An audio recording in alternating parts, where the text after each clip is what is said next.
धन आवश्यक है ऋषि अत्रे, क्योंकि धन मूल आवश्यकताओं को पूरा करने में सहायक होता है।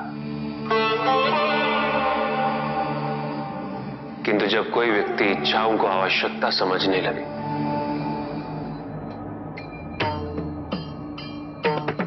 तो धन कितना ही क्यों ना पर्याप्त नहीं होता, क्योंकि इच्छाएं अंतहीन है। इसलिए मनुष्य कभी ना समाप्त होने वाली इच्छाओं की पूर्ति हेतु धन संचय को ही अपने जीवन का लक्ष्य समझ लेता है।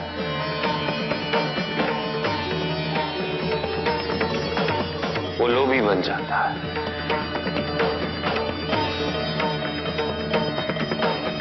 वो भूल जाता है कि उसके जीवन का मुख्य लक्ष्य ईश्वर के समीप आना है।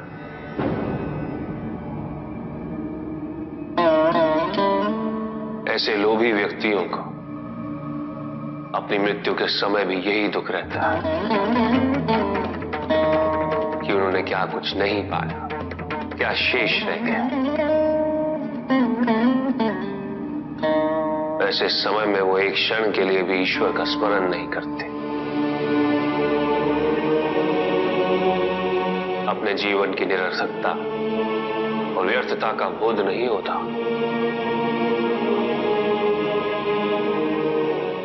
करना चाहिए। धन चाहे कितना भी हो ऋषि अत्रे, मूल आवश्यकताएं तो केवल उतनी ही। तन ढकने के लिए वस्त्र,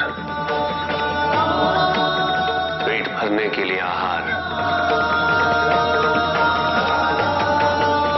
और शरण के लिए भवन। इन आवश्यकताओं के पूर्ण होने के पश्चात जो भी है वो इच्छा है।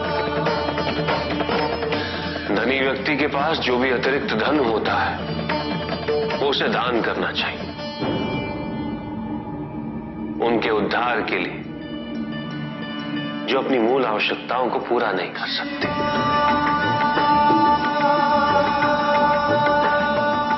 ऐसा करने से संसार में समानता होगी, द्वेष नहीं होगा, सद्भावना बनी रहेगी। किंतु कुछ व्यक्ति इस तथ्य को समझ ही नहीं पाते। उन्हें अपने एकत्रित किए हुए धन से इतना मोह हो जाता है कि वो उसका एक अंश भी किसी और को नहीं देना चाहते।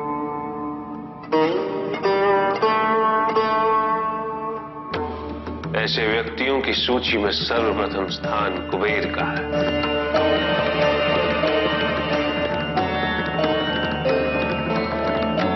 इस संसार में सबसे अधिक धन उन्हीं के करना।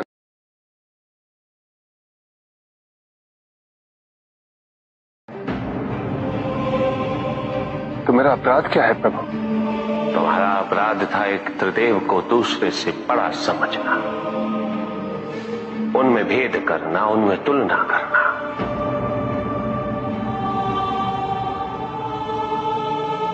यही थी तुम्हारी भूल।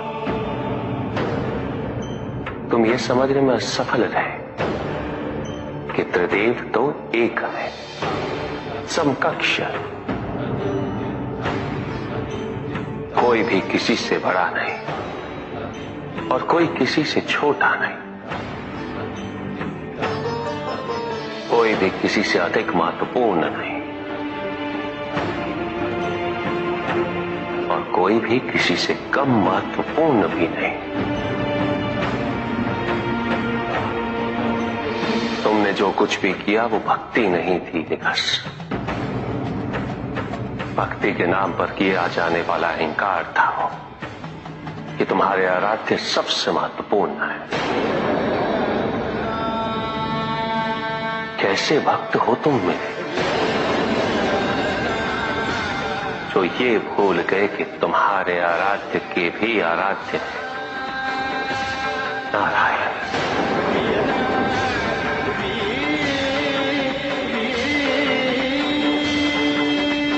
भक्त यदि सच्चा हो तो उसके पास अपने आराध्य को पाने के अतिरिक्त ये सोचने का समय ही कहां होता है कि उसके आराध्य से महत्वपूर्ण भी कोई है या नहीं। वो तो प्रतिपल अपना ध्यान केवल अपने आराध्य पर ही स्थिर रखता है, और जब ऐसा होता है दिग्गज, तो ना तुलना होती है, ना प्रतिस्पर्धा होती है, और ना ही किसी प्रकार की कोई ईर्ष्या होती है। बात तो केवल आनंद की अनुभूति ही विद्यमान होती है।